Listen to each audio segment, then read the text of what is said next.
first of how long are we going to be in Esther? 4 or 5. Yep. Five, Till six. Christmas. Till Christmas? Till Esther Christmas. till Christmas. Till the United Service. Esther's. Nice. I like Esther. What's it about? Esther. It's about the same thing that's put Scott in that cabinet earlier. Oh. He was there Now you have to explain for this. such a time as this. So I was talking to some people up front. I was in a 20 conversation. minutes. I don't know if it was 20 minutes, but it was a new person that I'd never met before. You've Thank never you. met Karis before? No, not Karis, one of the customers. Oh, okay. And we were talking, Karis is a new aunt. And so she was Yeah. excited and celebrating that. And then there was another customer and we were just talking about life. Mhm. And they were hiding. I Yeah, thought so I'm listening to this I'm sorry, I 40-minute interrupted. 40-minute 40 conversation minutes. inside of a cabinet, Mhm. waiting to jump out and scare Rachel. Yeah. An hour later, she came back. And the here's the entire thing. time I've been sitting in this room waiting. Very patiently, very patiently. And then they get in here and act like they're in a hurry. I'm like, I have waited. chill out. Oh, Chill chill out. out. If I can sit in here and wait for you, You guys, you can wait for us to start. I did wait, and then I said, "Uh-oh, I have to go." So we gotta go. This is what it's like. Ready podcasting. Oh my goodness. So, but they were set it up because Rich was holding a box, like he Yeah. needed to put it away, and he had the other door open, like he couldn't handle it, and Yeah. he was like, "Can you help me?" And which I was a little surprised about because in my head I'm like, usually he just goes, As I was holding it, but I was like, this might throw her off because I would never ever ask. I know, this. but the He's fact growing. that He's you did asking help, for help. I know. Yeah. I was like No. internally proud of you, and I was like, of course I will help. You went from And internally then- proud to you jerk. Yes. And I almost dumped a whole latte on Scott, which would have been wonderful. Would have made waiting worth it. Oh It man, would have. I should have But done it it. wasn't. Let's do it again. I you can do had the this. same internal reaction as Mitch and I did something stupid once, and my wife's response was, "You two are children." She's not Oh, wrong. you know what? She's One not time, wrong. Honestly, your wife says that internally to herself about all of us all the time. Oh, absolutely. Yeah. Absolutely. before you were married to your wife, Yeah. I was driving through Uptown on one of those side streets behind Uptown, and I saw her coming, and she was waiting at a stop sign, and so I, driver's window to driver's window, just pulled up very close to her because we were coming face on, and I just rolled down the window and went, ah! And she barely looked. Zero response. Oh, It was that's just so sheer, like if you could boil down a simple syrup of disappointment. Yes. Of disappointment. Oh man, It was, I it was bitter. I have drank that latte. I would love to be like that Uh. cool and calm and collected that if somebody opened a window and screamed at me, I'd just be like, whatever. Yeah. But everything in me is like, That latte is like the first peppermint latte I gave to a customer where I went, how much are you supposed to put in there of this? Apparently it's like 3 drops, not 3 Yeah. squeezes. Syringes. Oh my word. And Is this a wasabi latte? to be clear, I deserved all of those. So Was that like a checkpoint just in case? indeed. The only person other than my mom that listens to these is Anna. Well, Anna, we wish we were more like you. And I have to say, I'm sorry that I did that window moment. You also want to apologize for the egg salad? Oh, uh-oh. For What making else egg did salad? you Yeah, I like making egg salad. do? What did you We're do? gonna bring it back. Anna could not stand the smell of Dijon. Oh, so he just So went he would for make it, which was very nice, but he would make it next to her like this. Oh. It's Big eyes. you just take your Excitement. your glass of egg salad and you whiff the bouquet. Oh, I I'm see the legs on this. I can see the legs. Oh, I don't want to see the legs on egg salad. I don't know how to switch from egg salad to Esther. Well, there was Serve a with big ease. Egg salad? feast. Oh, I love it. 180 180 days. days of egg salad. Oh, that's terrible. That's what I It's call half a Esther's year. mom. It is funny Wow. that the book starts with this introduction of a king who throughout the entire book is kind of a doofus, super powerful. Isn't he painted as kind of just a a He's drunken, easy to be pushed around. Yeah, I feel like he's like just doesn't want to take ownership of anything, so he just like lets everybody else tell him what to do. Yeah. And the best way to appease people when you're that person, throw a half-year party. Yeah. And I wouldn't know. Why not? half-year party where there was, it says right in there was like, and you know what? It's an open bar the whole time, and Not even a cash bar. Just an open bar. Oh, and yeah, and the buffet I'm sure was great, and they lived it up. Who putting on that party is one thing, but attending, you're also a different type of person. Yeah. I hope it's Hungry. like just come and go. I know, right? It's how many rooms.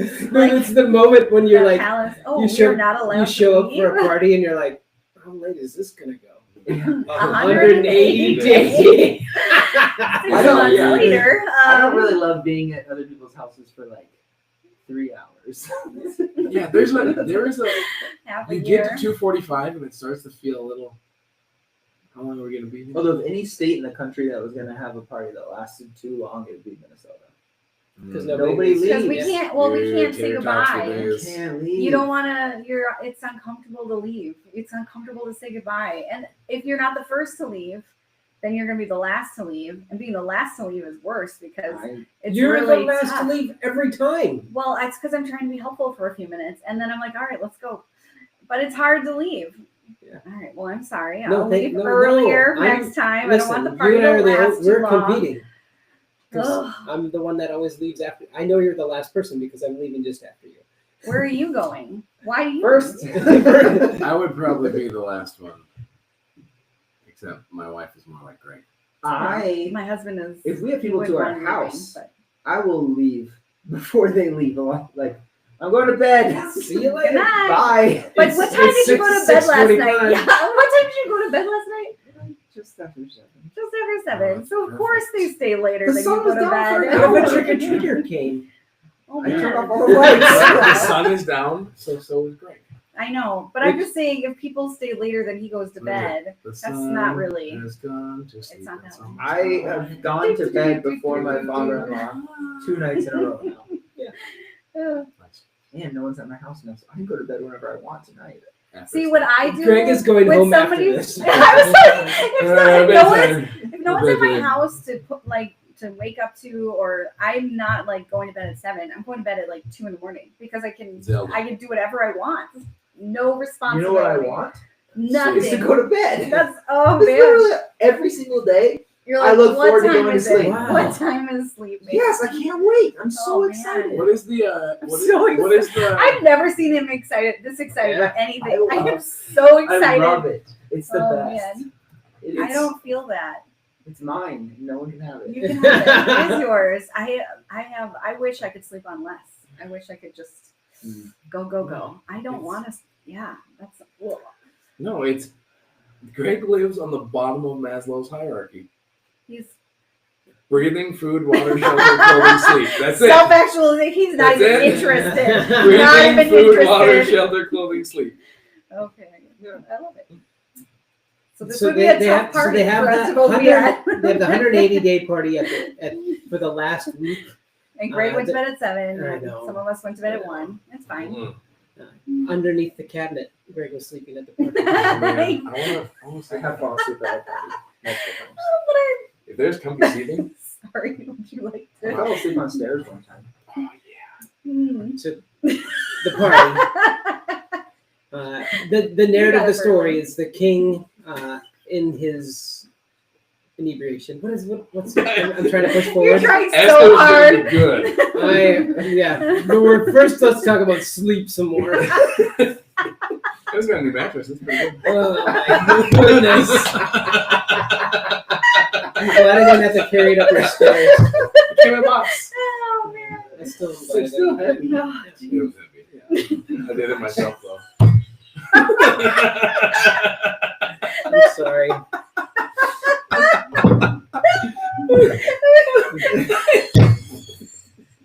I don't know. we got up too early. We did cater this morning, We so did do that. you know we're maybe a little Queen Vashti Hurry also up, had a guys. big Rachel has to leave. No, I'm Man, Rachel's Oh. gonna go.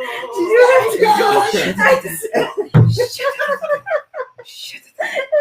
This is bad. No, okay. Go ahead, So- Scott. Yeah. Then again, there is a plot twist to the party. Oh my. We're gonna Just laugh go, quietly. just go, Just yeah. go. Yeah, plot twist to the party. The King Xerxes calls and wants his wife to come and perform. I don't know what that means. but- Exactly. That Just be Is, there. is that the word it uses? Is perform? I hope not. Make an appearance. Make an appearance is better That's than different. perform. Yeah. But Well, people definitely think that there was. It's really hard for me, but people. Never mind. You guys keep going. Yeah. Okay. People definitely thought that there was So, some sort yeah. of look at how Rachel pretty she can't. is. Rachel can't keep her laughter in as she's trying to talk about the exploitation. Yes. Want to Queen bring out his Vashti. arm candy? Yes. Yeah. She says no, and the king freaks out. Says that if you say no, you're no longer the queen. It's also really weird now that you said that, like how, like we talked about the king being pushed around a lot, and like the king, like he wanted to people. We were talking about him being a doofus, and like Yeah, people Doofus, yes. pushing him around a lot, and now all of a sudden Vashti says no, Well, and like that's the it fits thing, in though because it's like Mm. he gets pushed around because he wants to appease other people, Right. and so he's wanting to show off right? in front of this Right. party. It's going on. Yeah. He wants to show off his beautiful wife. Yep. Wants to bring her out. Yeah. Whatever happens, I don't Yeah. know. It's weird. Yeah, Whatever and is it happening is is so weird. part of being a pushover. Yeah. Part of even his The pride. is Yeah. that Yeah. he really wants to appease the people around him. Yeah. Wants to be cool. He's so Yeah. insecure, Yeah. and so he freaks out when his insecurity is exposed, and so after a little bit of there's a little I want to hear. How long do you think the fury was? Because they made a point to say later when King Xerxes' fury had subsided. that was a while. Oh. And he was, And if 180 days is a party, yeah, what is he Yeah. must have been mad for a long time. That's interesting.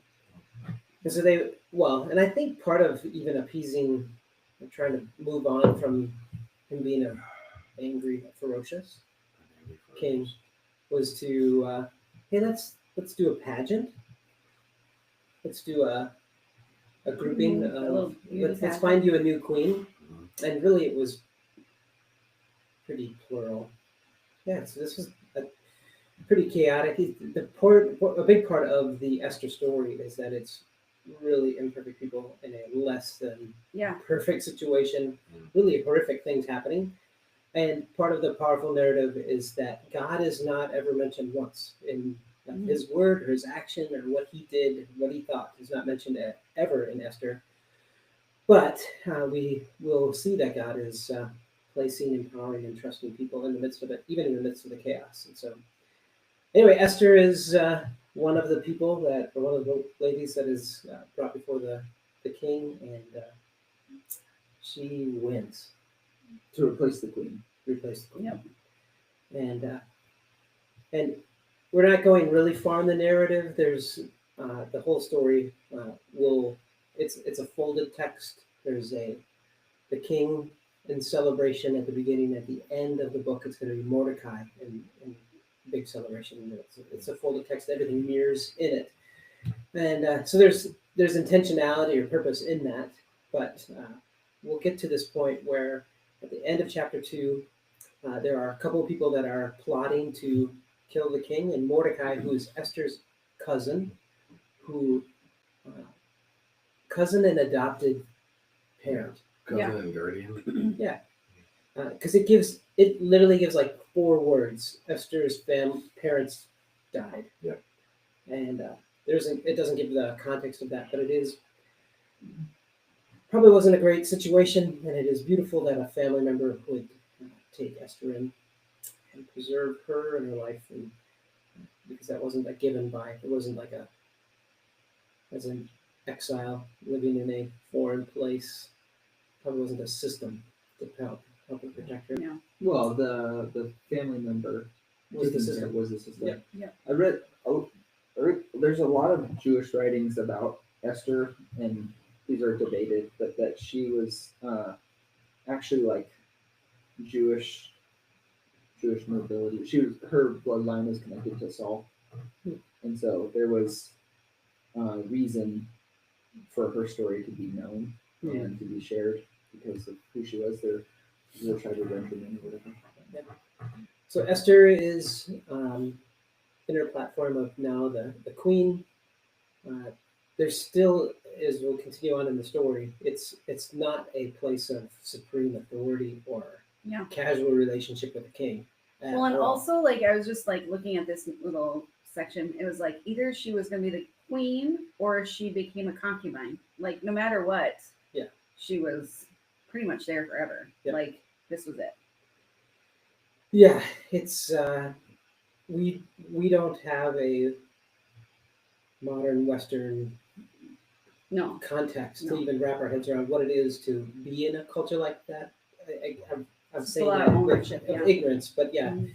but there's also even like the feelings from everybody's side. You know, Yeah. did the king see Esther as a valuable person who he treasured what she thought to Right. do? I don't think so. I don't think so. And also the queen Esther, she lived with a fear. It says as we continue on in the story, turn the page to chapter 3, is that to approach the king Yeah. is he could go, what do you do? I didn't ask for you here dead. Yeah. Which is Which after like he just I mean he didn't kill it. I mean the story doesn't say he killed Vashti, but like Yeah. she was out because she said no. So yeah, she's not I mean, mentioned again. She was definitely I mean there's something to be afraid of.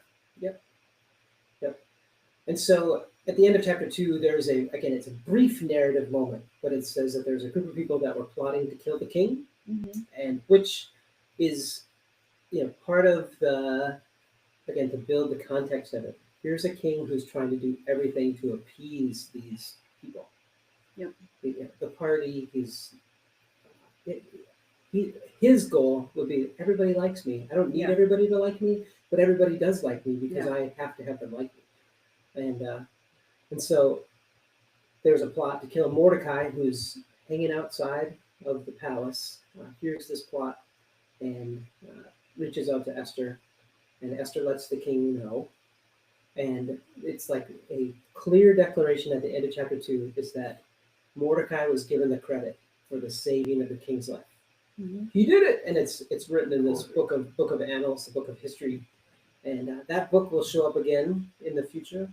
But it is kind of funny to me that the king was involved in all of this experience, Mm-hmm. and when we move on later, he has no recollection of that moment. So again, maybe it points to his consumption or his ignorance, or I just think every time there's a plot to kill me that I find out about, I remember. Yeah, especially the person that tells you might remember them if you see them Yeah. again. Yeah. Hey, aren't you the guy that saved my life? Oh yeah. It happens all the time.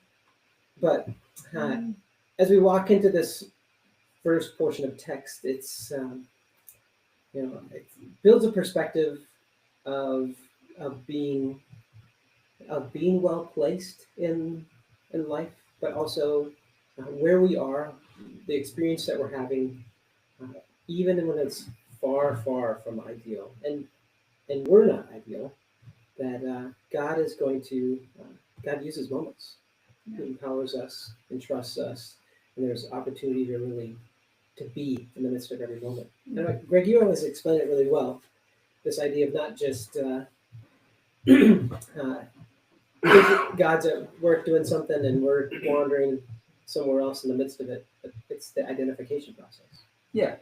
I mean, my faith says that God is big and all-encompassing and at work, and my job is to not do something to bring God to earth. I feel like that was a misunderstanding I had of church and stuff. My experience for a long time is it's my job as a pastor or as a church. Is it our job to make God's presence be here, or be choose what God's doing in the world? And as I've gotten older and had more experience, I think it's much more no, God's at work, and it's our job to recognize that and figure out how we can participate and join in. So it's not about building a humanly kingdom or empire that contains God, but instead of let the whole world be God's hand at work in the whole world and see where that's happening. Yeah. They're really good at calling it out. Yeah, I think it's a great parable in that. As if you were invited over to somebody's house and you're sitting down and enjoying the meal together at their house they made for you, and then just going, I'm so glad you're here. I hope you feel at home. Yeah. I want to welcome you into your home and want to invite you to participate in what you made. Like, that would just seem odd of place. And I feel like sometimes in our relationship with God, we go, God, you're welcome here. You can please, I invite you to work in my life. I invite you. And I think God is going, oh, Yeah. well, thank you. Yeah. I feel like it's the just like living out life. There's so many moments that we can miss just participating in a conversation or participating with people where God can do work. And I think I keep feeling like where you are, like, I mean, the story talks about this, but like just where you're placed, the people, your neighbors, all of these things are just constant moments for God to be doing work, because he calls us to relationship. And so I feel like what you were saying and just the story, it's like just where we're at. How is God using us to love our neighbors well? How is God using us? And that feels like the work God is doing in our lives. And I think like what Esther is going through is much bigger than just that moment. But man, if we can be present and just It's say such hello and love people well. It's such a freeing perspective to to know that like it's so much easier for me to have faith in a God who is at work than a God that I have to somehow have control over. Yeah. Well, I think, again, on Sunday, I made you guys a page of stickers, but it's this, like, what if you walked around life and you had a cold and all of a sudden you didn't have a cold and you go, whoa, I don't have this cold anymore. And then you see oh, God healed me. Stick I didn't just get better. God healed me. If you would need everything to be labeled, and then you have this moment where you build a theology that says God's involved in this thing, but not in that thing. Mm-hmm. I think that is the the mass adopted theology of Christianity. Yes, exactly. Did God do it? And that's why it's brilliant. It's like Esther is like a calling for maturity, because you come from so many Old Testament books. Like, I think there's a gross generalization of saying, well, back in the Old Testament when God was really doing a lot of stuff. Yeah. Esther is this moment of saying, all right, it's time for the final quiz, the final test. It's cumulative. We're not going to tell you where God is active. Can you figure it out? Yeah. Can you see it? Yeah. And because you go back to the Exodus experience and you just go, where's God involved? And you go, well, there's a fire in front of them. Yeah. There's a cloud in front of them. You ever been on the bottom of the sea? Dry ground.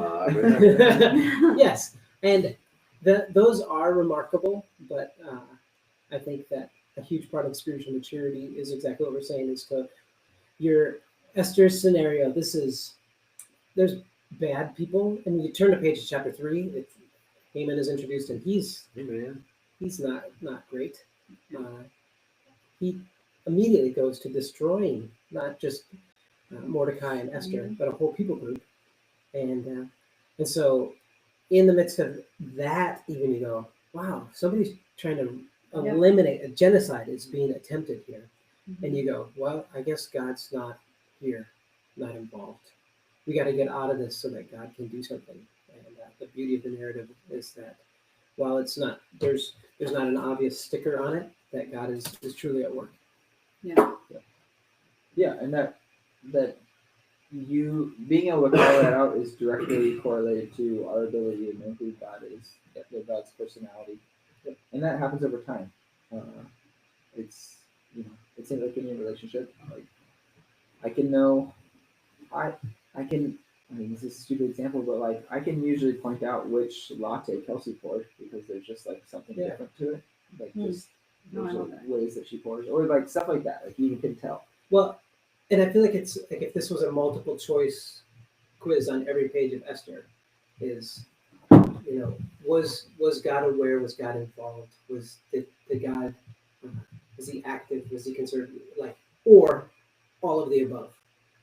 Or was it'd be always? It's like, yeah, God is, even when he's not mentioned. God is. Mhm. I get. So it's a foundation of theology as we run into the rest of this narrative. Wrap us up, Rich. I'll look back and look forward. Ooh. At the end of during our last series, near the end, we talked a lot about making every effort and putting work into it. Ephesians mentions that we are created for every good work, and not this week, but in coming weeks, we're going to talk about that oft-quoted phrase, "For such time as this," and making every effort, all the good works are every time. It's where we're at. It's what we're doing. It's seeing God in the moment and going, "Oh, I'm here to do this every time." And I think that's the same mindset of seeing God at work, where He is at work, and being a part of it, and being there and being like, "Oh, this is God," is the same mindset to see that we everyday little the smallest, I'm saying smallest of quotes, the smallest of things or the biggest of things are the things that we're set here to do. Yeah. So it's good. It's good. I like Yeah. Esther's. Yep. We'll see you next week for part 2 of Esther. See you.